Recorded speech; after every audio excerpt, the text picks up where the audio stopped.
Bum bum bum bum bum bum bum. Bum bum bum. Bum bum bum bum bum bum bum bum. Hey, good morning. You came to the right place. Good for you. So far your day is going well. Uh-oh, I got an itch. Don't touch your face. Use the official face scratching tool. That's what we've learned. Well, I think it's time for the simultaneous sip. Yeah, it's time. And all you need is a cup or a mug or a glass, a tankard, chalice or stein, a canteen, jug or flask, a vessel of any kind. Fill it with your favorite liquid. I like coffee. And join me now for the unparalleled pleasure, the dopamine hit of the day, the thing that makes everything better. It's called the simultaneous sip, and it happens right now. Go. Hey, Tom from Stockton. Good to see you. So, here's the question that I ask. So we've got these hot spots in the country with the virus, but we've got other places where they're laying off staff because the hospitals are empty. They don't have much to do. So here's a basic question that I wonder about. Why do we assume it's better to keep those hospitals at the lowest possible level of activity as opposed to an alternative, which is to allow those places to go back to work until the hospitals start to get impacted, and then maybe you could pull back a little. Let's say you get to 25% capacity, and you know that it could very easily hit 75% in a week. Well, then you pull back. You know, maybe do something a little differently. But here's the bigger question. I feel as if we are a country full of people who are not good at evaluating things. And it might kill us all.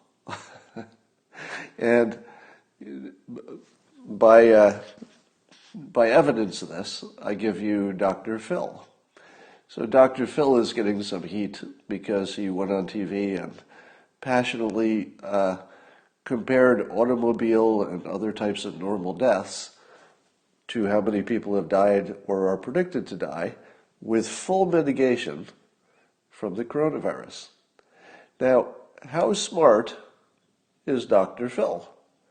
I think he's very smart, right? Wouldn't you say? If you had to measure his IQ, obviously he's successful, his career, very, very smart, talented guy. But what the heck is up with that? I've told you before in my best-selling book, Loser Think, that you could be really smart in one field and be blind to how other fields look at problems. And this is a clear case where Dr. Phil, a brilliant, accomplished guy, is blind to how somebody should look at this problem. It's just, obviously, it's just not an experience he has some contact with. And the way he should be doing, of course, is to looking at the problems without mitigation versus, with mitigation, if he wants to compare it to other problems. So we'd really be looking at a 1 or 2 million people dying compared to 35,000 dying in cars. Now you could still say, hey, it's still worth the risk, but that's a different argument. Dr. Phil is a perfect example of people who don't know what they don't know. Because he said that pretty confidently and pretty passionately in public. So you know that in his mind that made sense. Doesn't make any sense. It's the analysis of a sixth grader, basically. It's not even comparing the right things. So, and again, no insult intended to Dr. Phil. It is most typical that people have experience within their domain and don't have experience in other domains. It's the reason I wrote the book, because it's the most typical situation.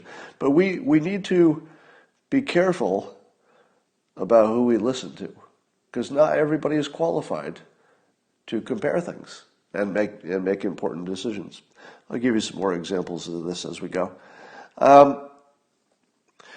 So in my question about the hospitals that are in the areas that are not yet impacted, here's my question. Given that we have nothing that looks like a cure, either now or any time within our planning, zone. And it looks like even if we get a vaccine might be 18 months away, far past the point where the economy would have been destroyed if we waited. And if we wait, that's certain disaster, because that's just too long to have the economy down. And if we wait and then we get there, all we have is a vaccine. Vaccines don't really stop infections, just sort of slows it down. So whether you have a vaccine or you don't have a vaccine, chances are you really have to get to herd. You either have to get to herd immunity, and there's some question whether that's even a thing, because there's evidence of people getting reinfected, or you just say, it looks like this is how we live now.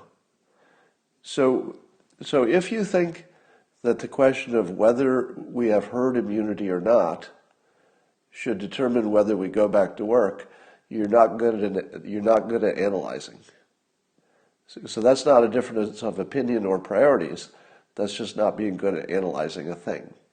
Because in all cases, most of the country gets infected, no matter what you do. So if we have something that can give you immunity, that would be great. But if we don't, if you can't get immunity, it's the same strategy that makes sense. You just have to live with it. Because it is what it is. The alternative of closing the economy forever, or even 18 months, that's not a real option.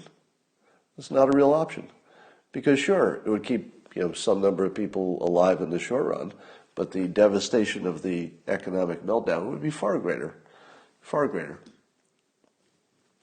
So let us not destroy the entire planet because other people are not good at analyzing things. And so that brings me to my other question. Suppose this is more of just a thought experiment. Suppose that the president's policy group for reopening the economy had, now this is just a thought experiment because this is not describing reality, but suppose he forms this advisory group and has the following professionals on it. Now let's assume that each of these professionals is the best kind of their type. So none of them are dumb. They're all really good at what they do, but they have, their experiences in their domain. So who should be the one among all the experts? Because you need lots of different experts with their opinions. And it looks like it's going to be a big crowd.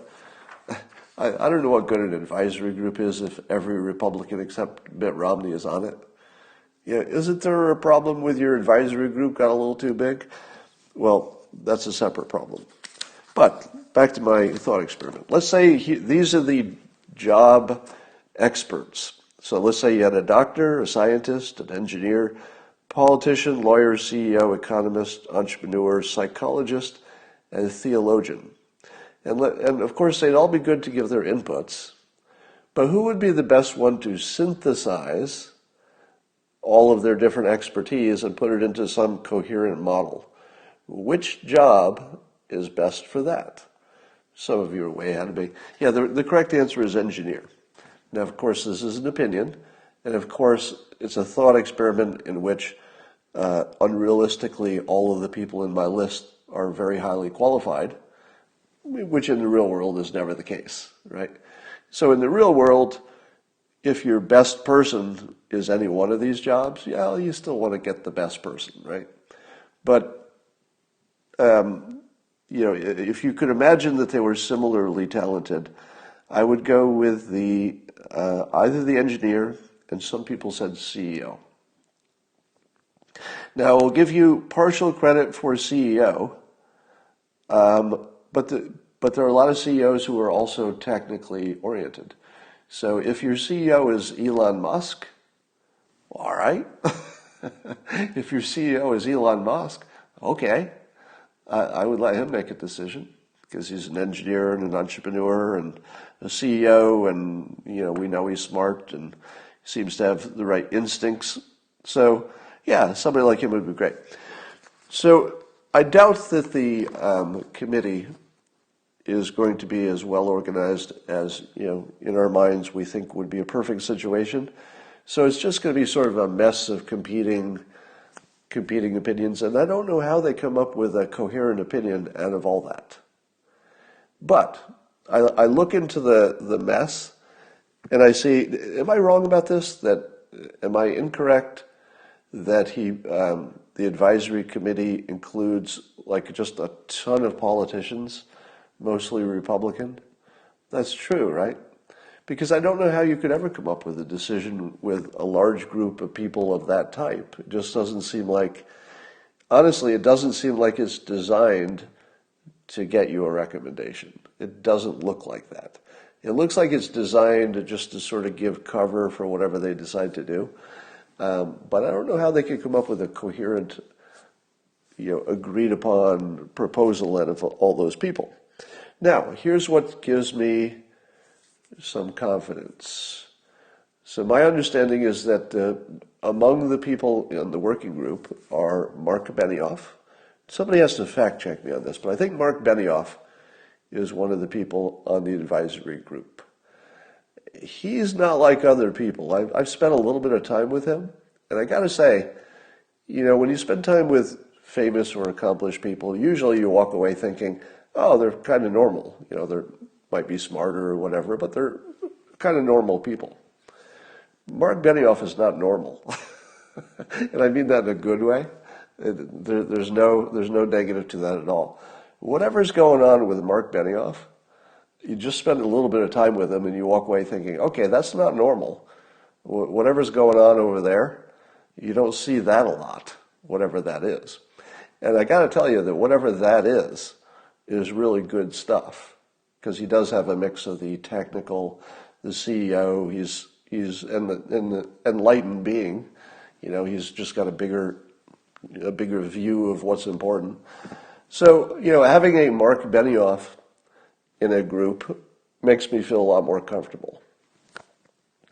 Likewise in the group is Mark Cuban. Mark Cuban in the group makes me feel more comfortable because, he too has been in a situation where he's a CEO of a technical organization. He has business management, entrepreneurial, has made decisions in complex environments, has the best interests in the country in mind. It's great. That's great. So I don't feel good about the number of people involved, especially the politicians, but I feel very good that there are some specific personalities in that group that I hope will come to dominate the conversation. Peter Navarro. Yes, Peter Navarro. I don't know a ton about him, but my understanding is he's got a good, broad background and would be good at integrating stuff. So Peter Navarro is somebody who gives me a lot of confidence. So what we can hope is that the people with the most capability within that gigantic working group, all we can hope is that the other people in the groups recognize who's the most capable among them. And I'd be looking at a Benioff, I'd be looking at a Mark Cuban. I'm sure there are, several others who could be arguably in that class. I don't know them all. But I sure hope the smartest people are making the most decisions. Let's hope that's true, all right? That's weird. My notes are all out of order. So you're going to get the out of order presentation today. Okay. So Democrats are eating their own like crazy lately. Have you noticed that? So David Brooks wrote an article in the New York Times called "The Age of Coddling is Over." The essence of it being that, the millennials have been too coddled and, this would be their first big challenge. And as you might imagine, millennials did not appreciate that argument. And so they went after David Brooks pretty heavily, at least on social media. So David Brooks, typically associated with the left, he gets attacked by his own people. Then Fox News puts on Dr. Oz, and of course that makes him a target. So Dr. Oz is being attacked because he said something about sending school children back first, because it wouldn't change the overall death rate that much because they don't get the coronavirus too badly. And of course, everybody said, "You monster, Dr. Oz, why do you want to kill children?" So Dr. Oz, of course, you imagine him more associated with Oprah, so you imagine him more on the left. So because Dr. Oz said that, and Dr. Phil went on and honestly just embarrassed himself by not knowing how to compare things in public, so that of course brought the pressure back on Oprah, because Oprah is blamed for making Dr. Oz and Dr. Phil famous. And of course Bill Maher, is getting attacked for anytime he goes just a little bit off the reservation and says anything objective, gets totally attacked. And I saw Andrew Sullivan on the list. I don't know what he said that makes people dislike him, but if you watch, the left are just eating themselves alive.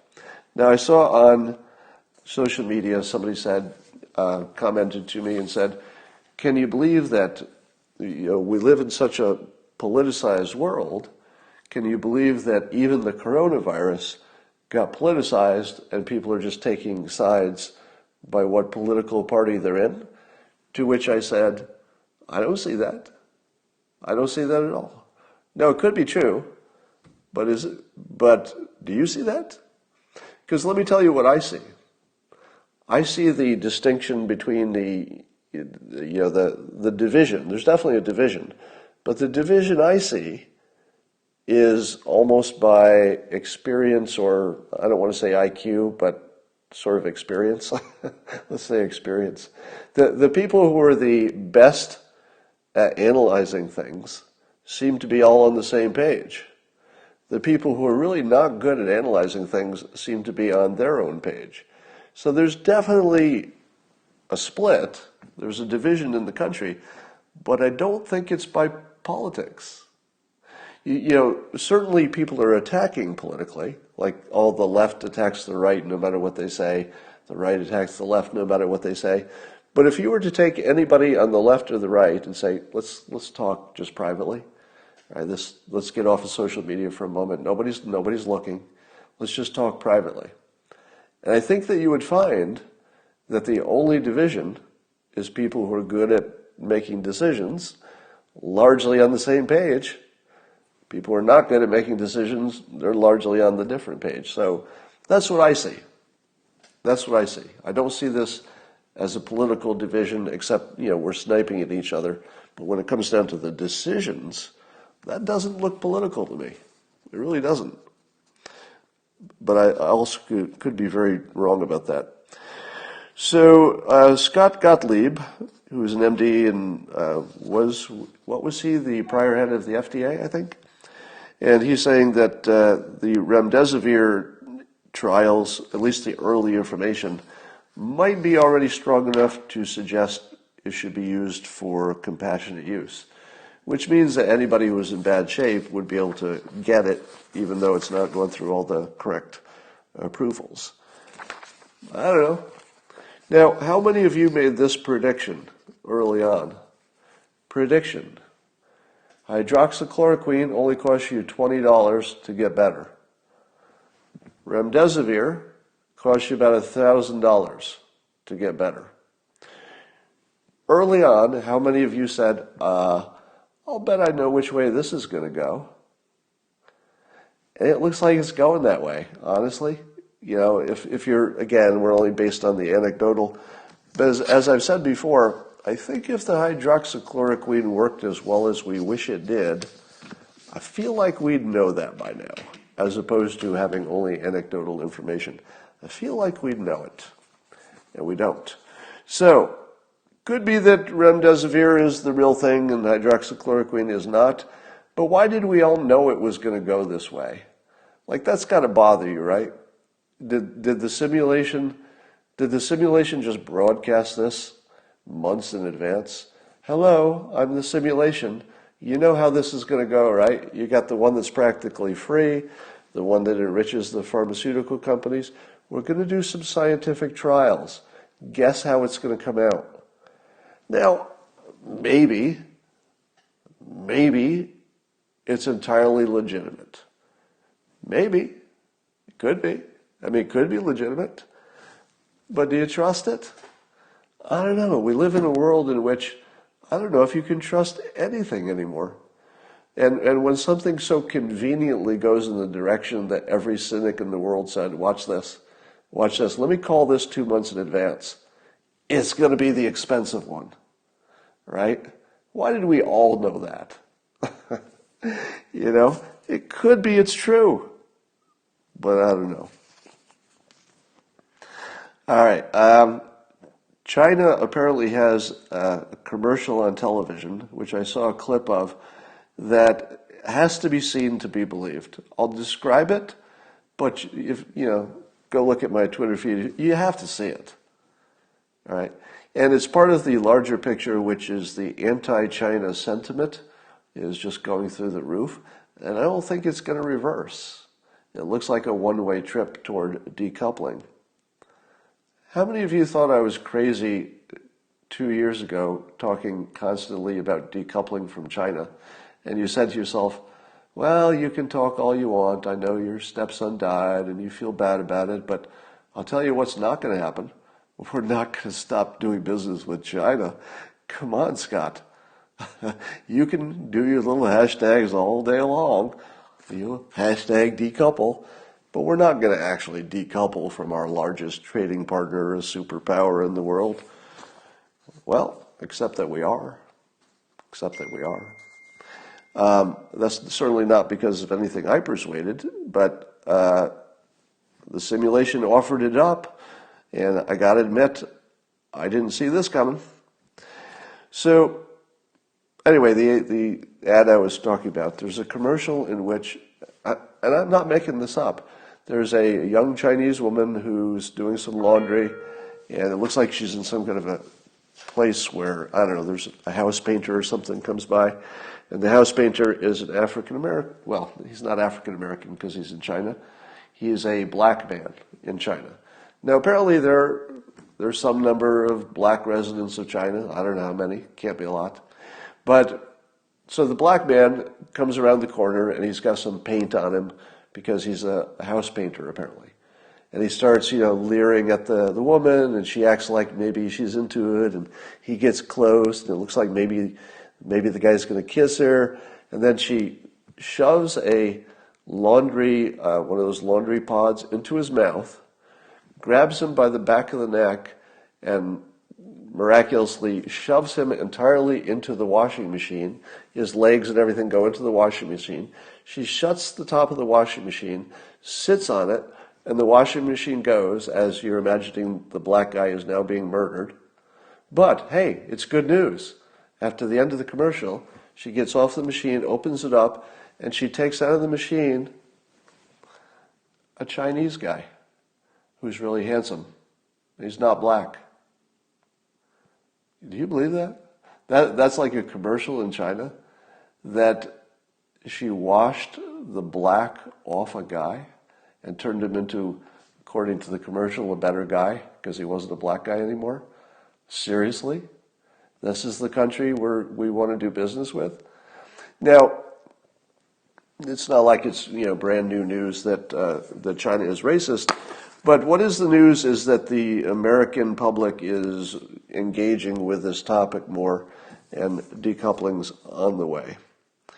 Tom Cotton is tweeting about China somehow is using some kind of paperwork approval problem to hold up medical goods that are bound for the United States. So there's stuff in China that's ready to go, but there's some kind of paperwork hold up in China.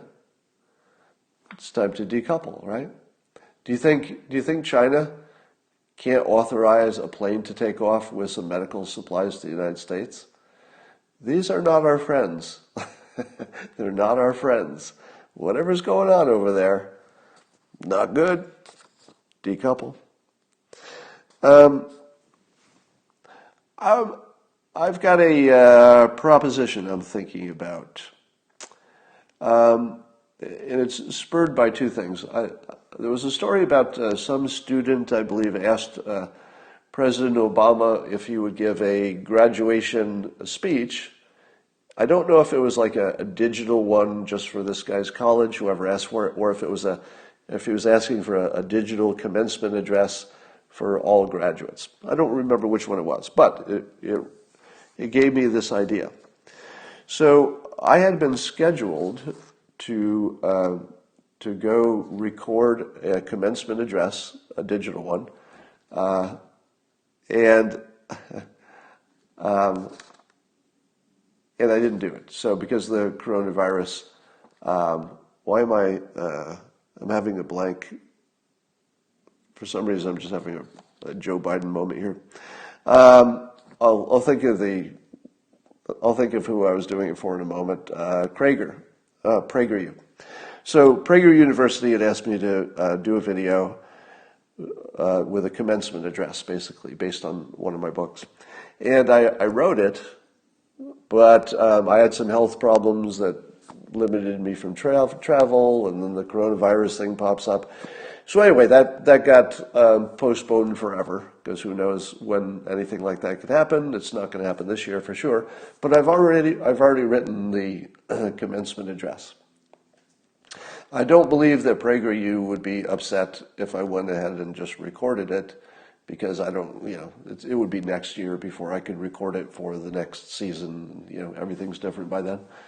So I'm thinking of doing a graduation address for the country. Anyway, I'll just put that out there. I'm thinking about it. Update on Chris Cuomo of CNN.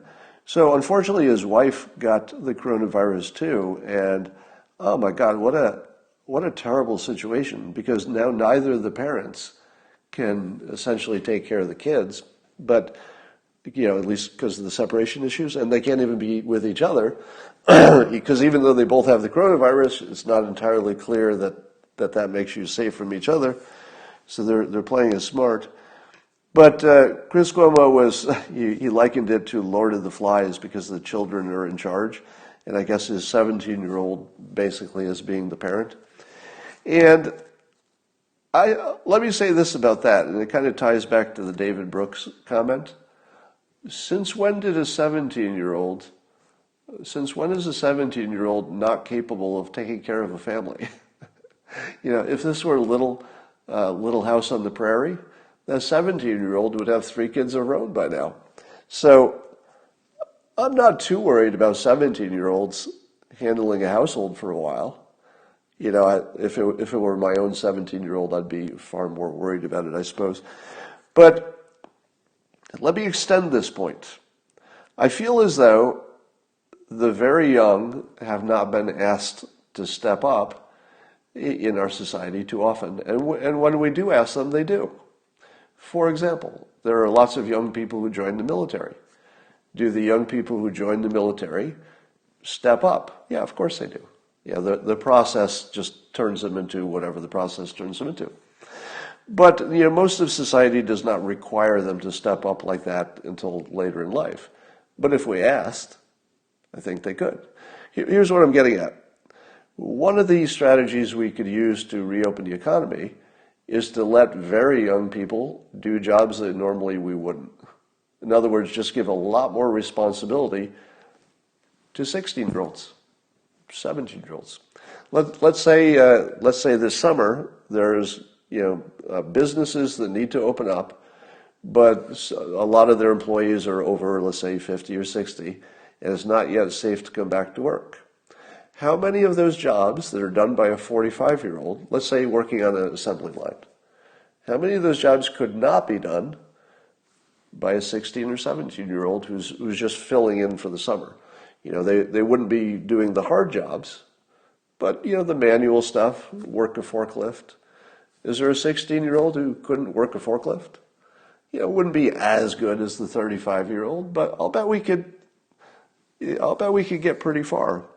Would it be the worst thing in the world if the server at your restaurant is 14? Not really. I mean, it's illegal for them to serve alcohol and stuff, so there's some problems with that. But in the old days, people that age were stepping up all the time. So there's at least some possibility that we have a resource that's underutilized that might be part of the larger solution. Who knows? Story on CNN about some people in the isolation are doing what's called quarantining, teaming, as in they form a little team of friends. I guess this is mostly single people, and they just live together. Because if they're going to be quarantined, they don't want to be quarantined alone. So several friends who already know they get along just say, all right, we'll just quarantine. We'll all just stay at your house. Now, I suppose they could go between homes as long as they're the only ones who associate with each other. And I thought, not a bad idea. But this made me think of an idea that I think is a bad idea, but I want to run it by you. And it's based on the idea that if you wanted to inexpensively and quickly test to see how many people were infected in an area, one of the ways you could do it is take all the blood samples and just throw them into one sample and then test them, say, 10 at a time instead of one sample at a time.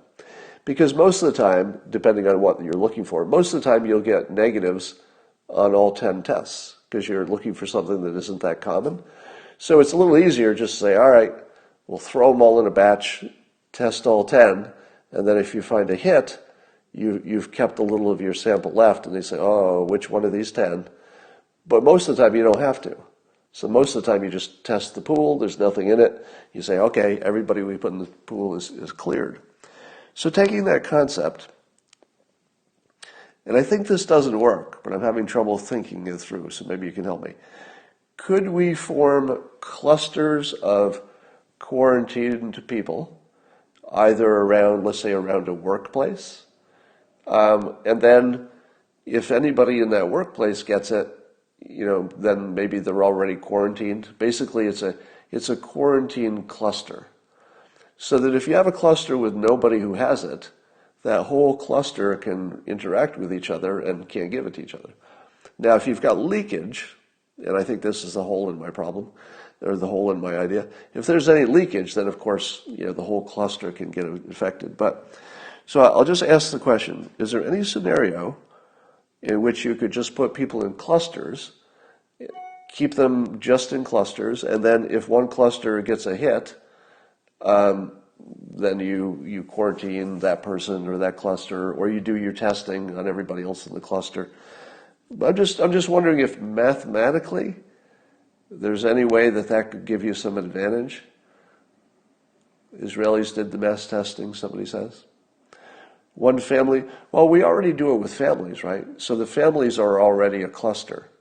So could you extend the idea and say, all right, this family's been quarantined really well, and this one's been quarantined really well, and these two get together, or they get along. Can these two have as much contact as they want, as long as they just keep it to the two families? Now, again, everything is imperfect and there's always leakage, so of course there would still be infection getting through, but could you slow it down, and would there be any advantage? Just questions. In other words, let's put it in concrete terms. If somebody said you can reopen this business, but the only way you can do it safely is if the people who are the workers only interact with other worker families. In other words, you could see anybody who's a family of the same business, but then of course you've got two workers in the family. It doesn't work. Okay, I think I talked myself out of it. China raised its death estimate for Wuhan by 50% suddenly on Friday. You know that joke about the cats on the roof? I think China, of course, knows how much trouble they're in with the international community. So they're trying to just slowly, we'll just edge up that estimate so it isn't as obviously ridiculous. Let's just edge it up a little bit. And then next week, hey, we found a few more. We'll just edge it up a little bit so that maybe they can try to close the degree of that embarrassment that will cost them essentially their civilization. So you can see them sort of moving in that direction. All right. Now, did I already talk about this, or did I think about it? One of the hard things about doing this much talking in public is that sometimes you just can't tell, did I just talk about this? Or did I think about it so much in the last 10 hours that I think I just talked about it? So I actually don't know. So I'm going to talk about it again. In my opinion, if we are to wait 12 to 18 months for a vaccination, first of all, the vaccination is not likely to be like a kill shot. It just takes a little edge off.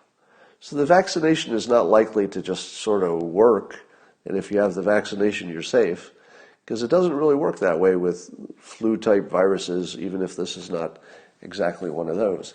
So I don't think we have reason to believe that a vaccine would just make you safe.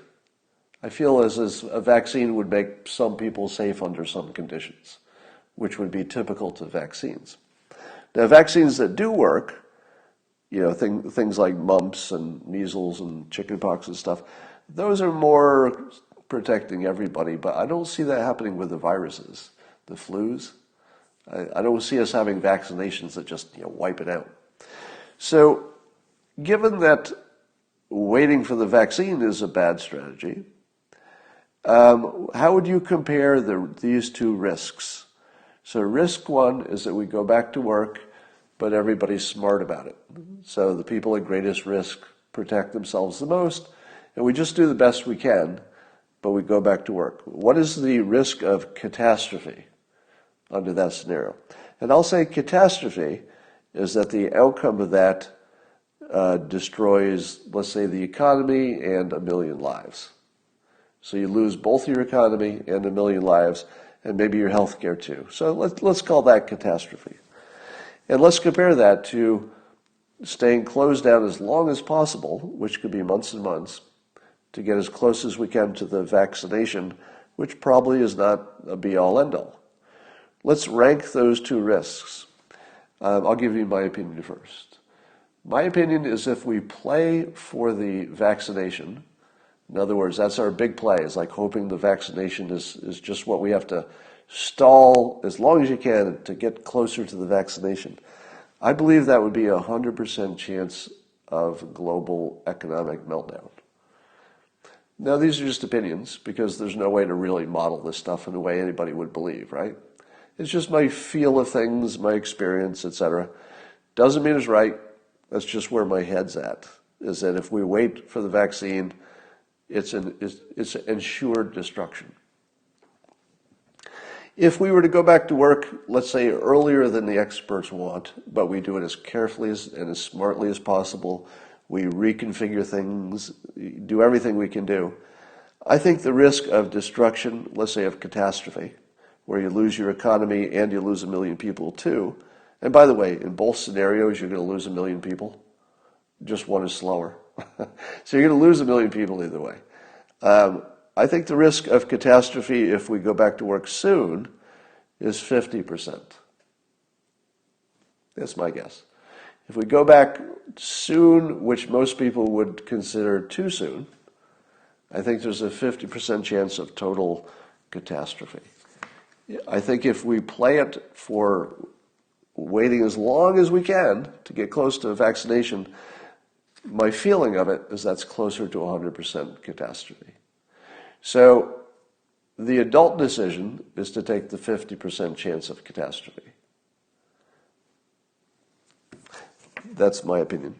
All right. Now, as you know, the children in the conversation will say, "Oh, Dr. Oz," or "Scott Adams, you ghoul." I've actually been called a ghoul this week several times. "You ghoul. How can you be so happy about all these deaths?" Well, nobody's happy about it. "You ghoul. How can you say it's okay to go back to work when you know it means more people dying? How would you feel if it were somebody you knew?"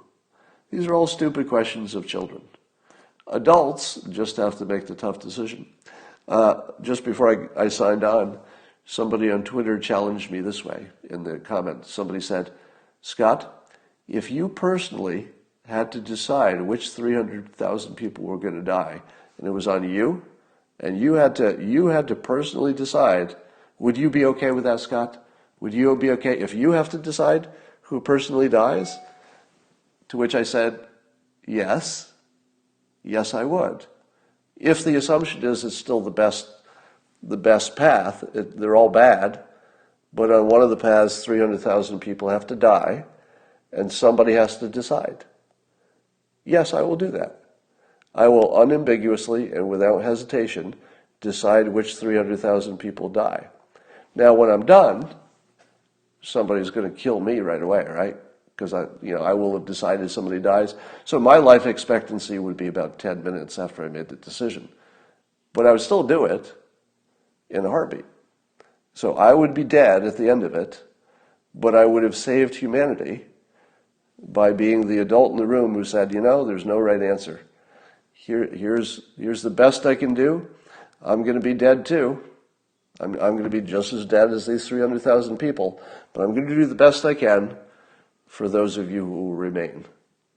So that's the setup. So yes, I take that job with no hesitation. I take that job with no hesitation. Somebody says, yes, you first. Well, how do I go first until I've done the job? Now, if you're saying go first, as in once I've decided who the 300,000 are, then I'm immediately killed, that's exactly what I'm talking about. I would be immediately killed as soon as I made the list. Well before any of those people were dead, I'd be the first one dead. That would be guaranteed. It's, if you get to decide, unless you live with 100% security forever, of course you'd be dead. And yes, if I would be dead immediately, the first one of the 300,000, I take the job with no hesitation. No hesitation. It's an easy trade-off. If you wouldn't do that, you're a ghoul. I say a ghoul. All right. Let's see. What else we got here going here? Who has done the modeling between these two opinions? I saw in the comments somebody was reminding me to talk about Naval Ravikant's solution, his proposition that he put in a tweet. And it looked like this. If you just sent to work the people under 45 who don't have health conditions, or bad health conditions, if you just did that, you would end up with a death rate for coronavirus that wouldn't be too different than the normal flu death rate. So why not start today? Say if you're under 45 and you don't have any health condition, go back to work. Everybody else, keep hiding. Stay out of the trouble. Now, of course, the young people coming back would be bringing some disease back to older people. You couldn't stop that. But the older people would have some control. I mean, they could do a lot. And we could probably get better and better and better at protecting them. However good you are on day one, you're going to be a lot better at protecting people on, day 90, right? We get better at everything. So here's my question. Who is capable of, or who has done, and who would believe it anyway, who has modeled those different scenarios? Let's call it the Naval model, where everybody under 45 who's healthy just goes back to work today, or soonish. You could argue that there's a modified version of that. If we're really close to having an answer on, one of the therapeutics, or we're really close to knowing if convalescent plasma works, if somehow we had a vaccine that looks like we could have it in a month, if we have something that really, really could matter, and if you just wait a little bit longer, you'll know the answer, well, that would be an argument for risk management, saying, well, let's at least wait for this stuff. That's only a few weeks. Can you just wait for this stuff? You could have that conversation. But generally speaking, let's just compare sending the healthy under 45s to work today-ish, versus the current plan, which is all the governors are going to decide, and it's going to take months and whatever. Without saying that I prefer one of those models over the other, who can tell me that we have studied them? Right? Do you believe that anybody has modeled those two things? And more importantly, do you believe anybody could? Do you believe anybody could model the difference between those two things? Because there's so many unknowns, right? You don't really know how it's going to turn out. I would say it can't be modeled. In other words, you could never reliably know if the Naval under 45 and healthy plan goes to work now is the best one, or this patchwork, governors decide, every situation is different, etc. How do you know which one of those is better? Here is my decision-making process in the face of unknowns. So if you don't know which one's better, but you have two paths and they're very different, how do you decide without the right information? You still have to decide. You don't get to not decide. You have to decide. And you couldn't possibly have the right information, but you still have to decide. What do you do? Number one, you ask yourself which one has a catastrophic downside. And it turns out they both have a catastrophic downside, sort of in different ways, and it's sort of hard to calculate. So if you can't tell which one has the best upside, and you can't tell which one is the most catastrophic, but you can tell which one opens the economy sooner. That's it, right? Isn't that the end of this? Isn't that the end of the analysis? I would add to that you also have the option of pulling back if it doesn't work, right? So those are the things you would look to. Given that there's great uncertainty, two paths, you cannot tell, you cannot model which one is better. It can't be done. And if you cling to the childlike fairy tale that experts can model the future, you just shouldn't be part of the conversation. It can't be modeled. So if you have two plans that can't be modeled, one of them keeps the economy closed to a potential catastrophe, one of them opens it up at least partially right away, and we could pull back if we need to. Which of those two plans makes sense? Don't ask Dr. Phil. He's not equipped for this. Brilliant guy. By the way, I love Dr. Phil. Brilliant guy. You could criticize specific things he's done, and I have too.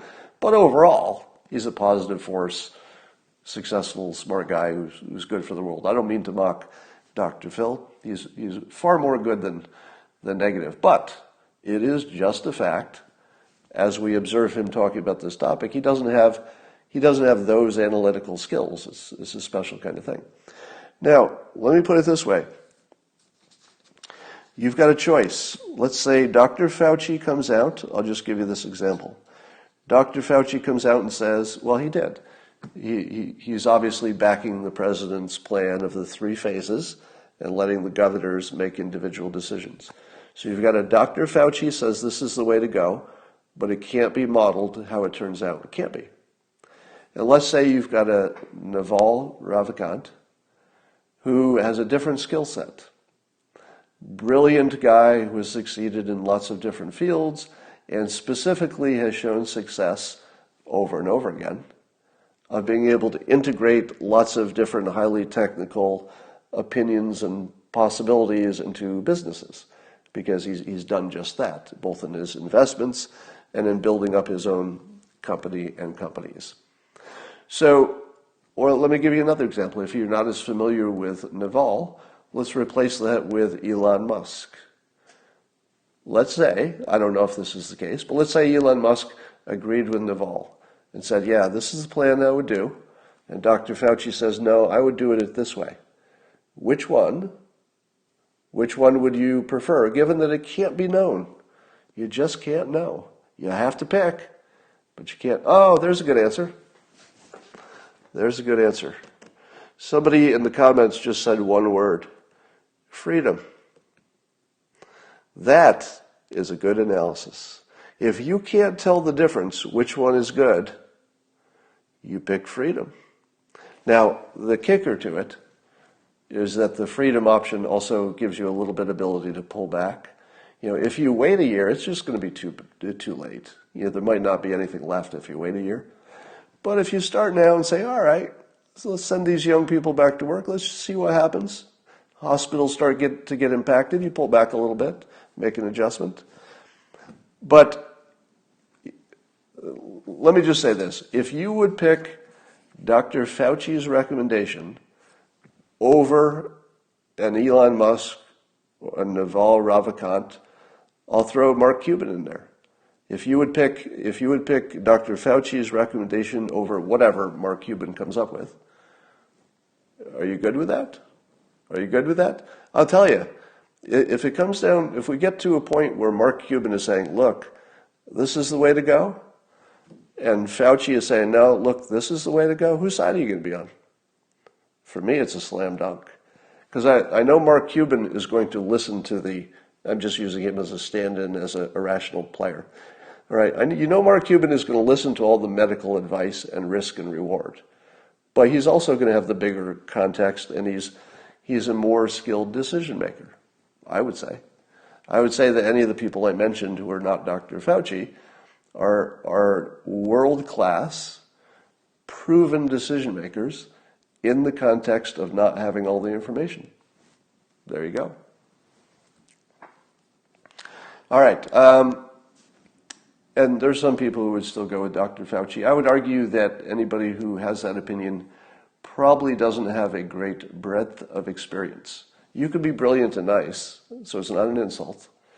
I'm just saying that people with a breadth of experience are far more likely to say, yeah, I'm going to go with, Elon or Naval or Mark Cuban, because they've integrated all the risk management into the decision. You can't be so sure about a doctor.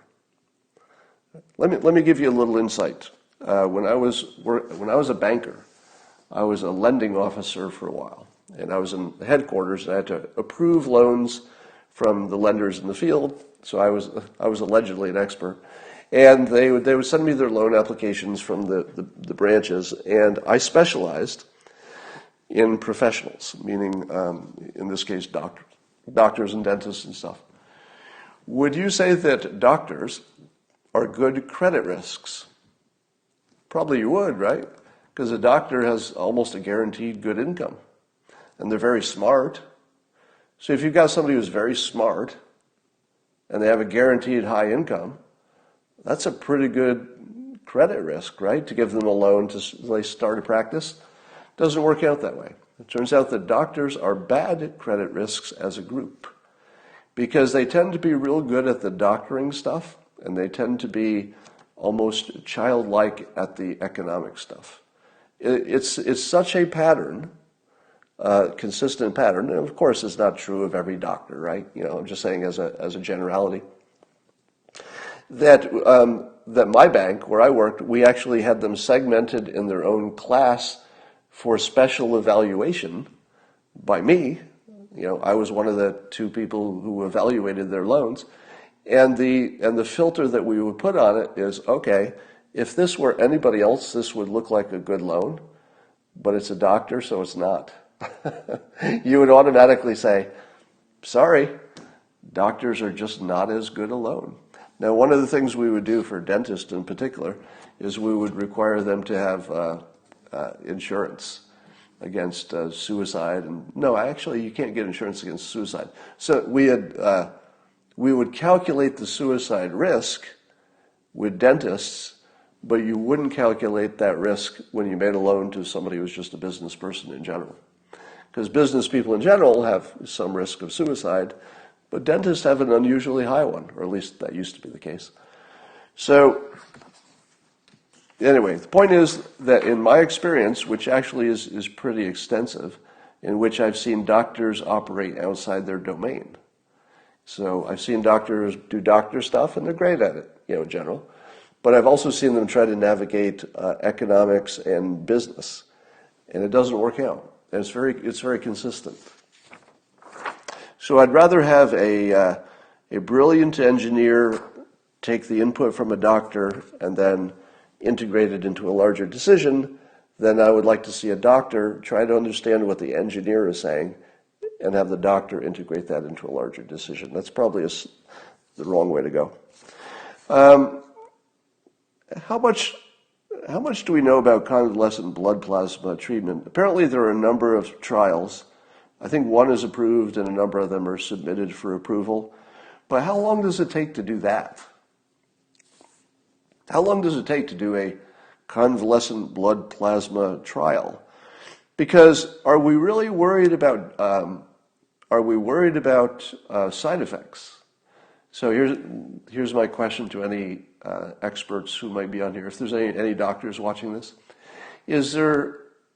would you do the same kind of trial with blood plasma? So this is taking the antibodies out of the blood of people who've already had it and recovered.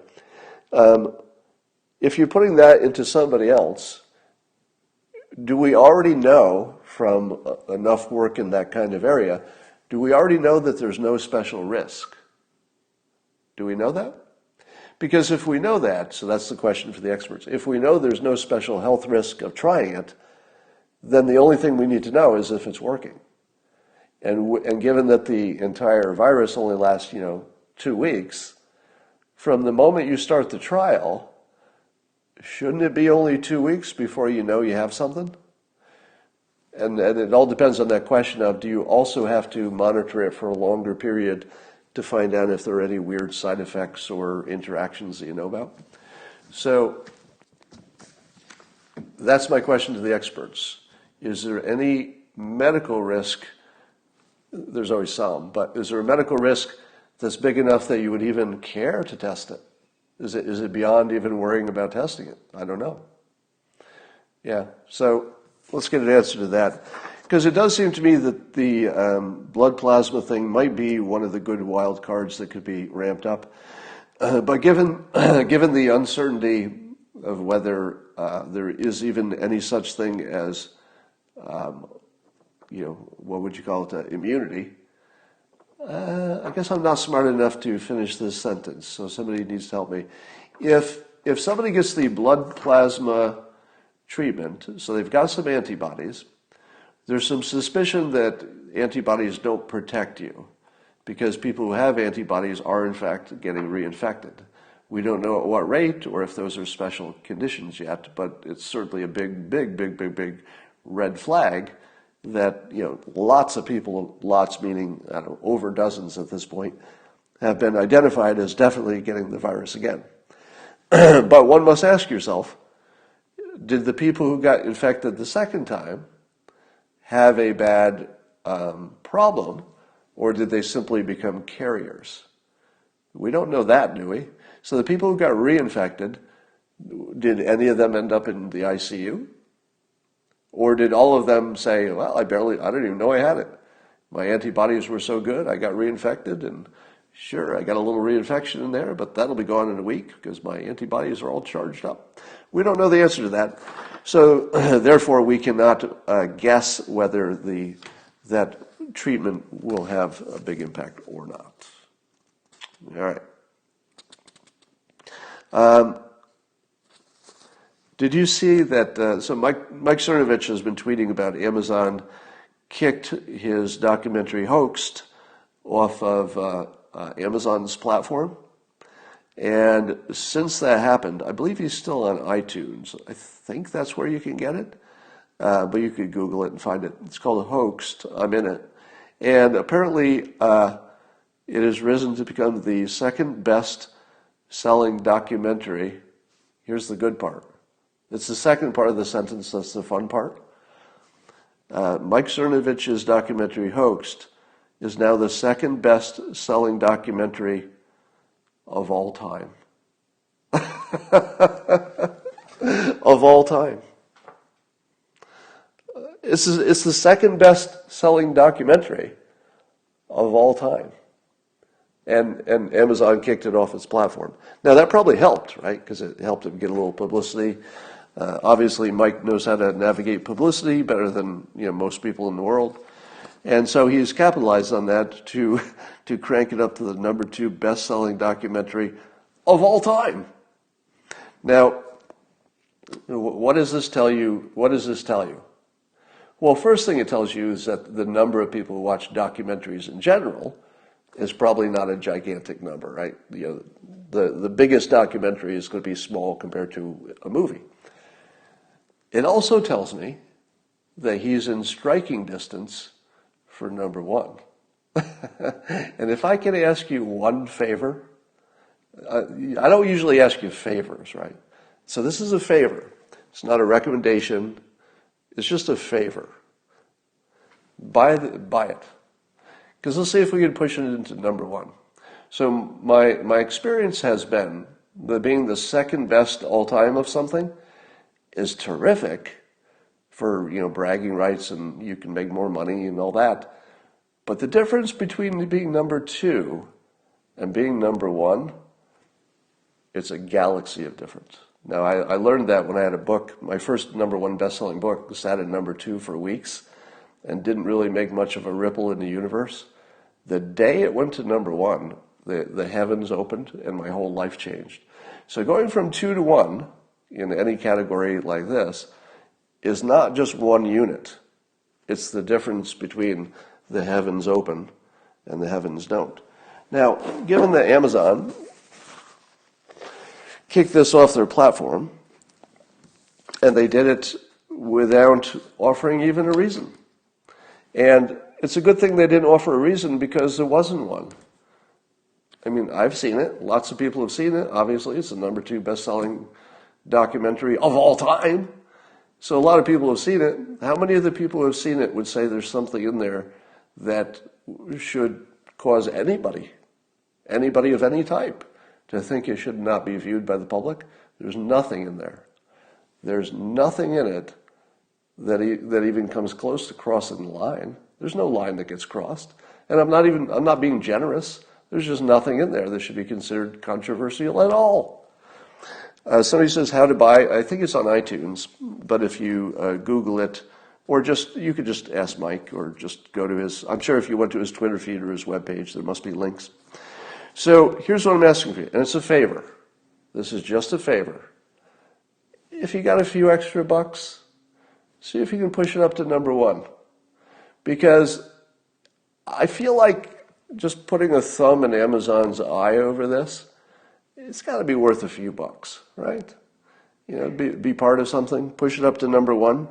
And many of you have heard my review of it. It is exceptional. I mean, there's a reason it's the number 2 documentary. It's exceptional. It really is special. And if you watch it, I'll give you this watching advice. You have to watch it all the way through, and you have to do it in one sitting, because it's designed so cleverly as a full experience. You don't want to watch 10 minutes and come back and do the rest, etc. You want to watch it as one entity with one sitting, and it'll just blow the top of your head off. So go do that. See if you can push it up to number 1. All right, that's about all I have to say, except I would like to change the word when we talk about minimizing infections. I would like to change that word to managing, because I don't know. Somebody's saying you can rent it on Google Play for $3.99.